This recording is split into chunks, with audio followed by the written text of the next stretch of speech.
തങ്ങളുടെ ആവനാഴിയിലെ ബ്രഹ്മാസ്ത്രമായ Storm shadow എന്ന ദീർഘദൂര ക്രൂയിസ് മിസൈലുകളാണ് റഷ്യക്കെതിരെ യുക്രൈൻ ഇപ്പോൾ ഉപയോഗിച്ചിരിക്കുന്നത്. നാറ്റോയിലെ പ്രധാന അംഗരാജ്യമായ UK ആണ് സ്റ്റോം ഷാഡോ യുക്രൈന് നൽകിയത്. റഷ്യയുടെ ഉൾപ്രദേശങ്ങളെയാണ് ഇപ്പോൾ യുക്രൈൻ ലക്ഷ്യമിടുന്നത്.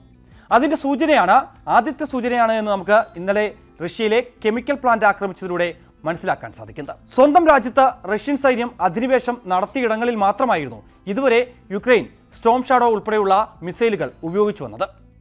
എന്നാൽ ഇപ്പോൾ ഒരു പടി കൂടി കടന്നിരിക്കുകയാണ് യുക്രൈൻ.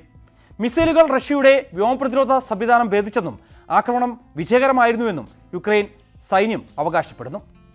അപ്രതീക്ഷിത ആക്രമണത്തിൽ റഷ്യയ്ക്കുണ്ടായ നാശനഷ്ടങ്ങളുടെ കണക്കെടുപ്പുകൾ തുടരുകയാണ് എന്നാണ് മനസ്സിലാക്കുന്നത്.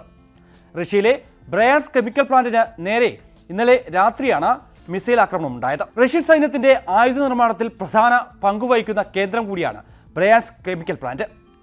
വെടിമരുന്നുകൾ, സ്ഫോടക വസ്തുക്കൾ, റോക്കറ്റ് ഇന്ധനത്തിനാവശ്യമായ ഘടകങ്ങൾ തുടങ്ങിയവയെല്ലാം ഉൽപ്പാദിക്കുന്നത് ഈ പ്ലാന്റിൽ നിന്നാണെന്നാണ് വിവരം.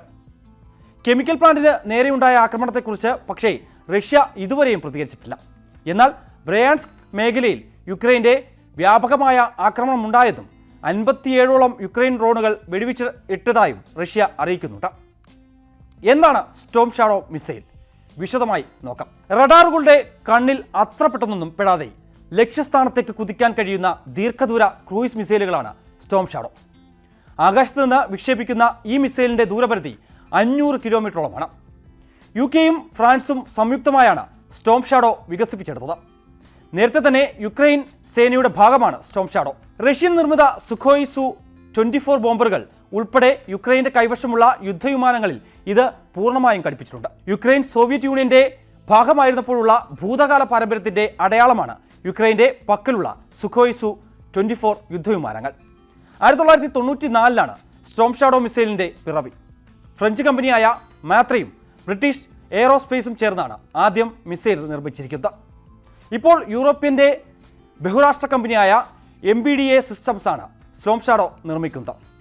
മിസൈലിന് ബ്രിട്ടീഷുകാർ നൽകിയ പേരാണ് സ്റ്റോം ഷാഡോ എന്നുള്ളത്. ഫ്രാൻസിൽ ഇത് സ്കാൽപ് EG എന്നാണ് അറിയപ്പെടുന്നത്. 1300 കിലോഗ്രാമോളമാണ് ഒരു സ്റ്റോം ഷാഡോ മിസൈലിൻ്റെ ഭാരം. 450 കിലോഗ്രാം പോർമുന വഹിക്കാൻ ശേഷിയുള്ള മിസൈലിൻ്റെ പരമാവധി വ്യാസം 48 സെൻറ്റിമീറ്ററാണ്. 3 മീറ്ററാണ് ചിറകറ്റങ്ങൾ തമ്മിലുള്ള അകലം. 2003 ഇറാഖ് അധിനിവേശത്തിലാണ് സ്റ്റോം ഷാഡോ ആദ്യമായി പരീക്ഷിക്കുന്നത്. 2011 ലിബിയൻ സൈനിക അധിനിവേശം, 2015 2016 IS-നെതിരെ ഫ്രാൻസ് സിറിയയിൽ നടത്തിയ ഓപ്പറേഷൻ ചമ്മൽ, 2018 സിറിയയിലെ രാസായുധ ഫാക്ടറി ലക്ഷ്യമാക്കി UK നടത്തിയ ആക്രമണം എന്നിവയാണ് സ്റ്റോം ഷാഡോ മിസൈൽ ഉപയോഗിച്ച പ്രധാന ആക്രമണങ്ങൾ. യുക്രൈനെതിരായ യുദ്ധത്തിൽ റഷ്യ ഉപയോഗിച്ചതുപോലുള്ള കഠിനമായ ബങ്കറുകളിലേക്കും വെടിമരുന്ന് സ്റ്റോറുകളിലേക്കും തുളച്ചു കയറുന്നതിനുള്ള അനുയോജ്യമായ ആയുധമായി സ്റ്റോം ഷാഡോ കണക്കാക്കപ്പെടുന്നുണ്ട്. ഓരോ മിസൈലിനും ഏകദേശം $1 മില്യൺ ചെലവാകും. സ്റ്റോം ഷാഡോയുടെ ബ്രോഡ് വാർഹെഡിൽ തുളച്ചു കയറുന്നതിനായുള്ള സ്ഫോടക വസ്തു, ഒപ്പം തന്നെ പ്രധാന വാർഹെഡിൻ്റെ പൊട്ടിത്തെറി നിയന്ത്രിക്കുന്നതിനുള്ള വേരിയബിൾ ഡിലേ ഫ്യൂസും ഉൾപ്പെടുന്നുണ്ട്.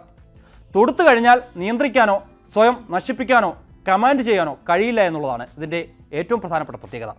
മാത്രമല്ല അതിൻ്റെ ലക്ഷ്യം മാറ്റാനും കഴിയില്ല. അതായത് തൊടുത്തു കഴിഞ്ഞാൽ ലക്ഷ്യം കാണുമെന്നുള്ള കാര്യത്തിൽ സംശയമില്ല.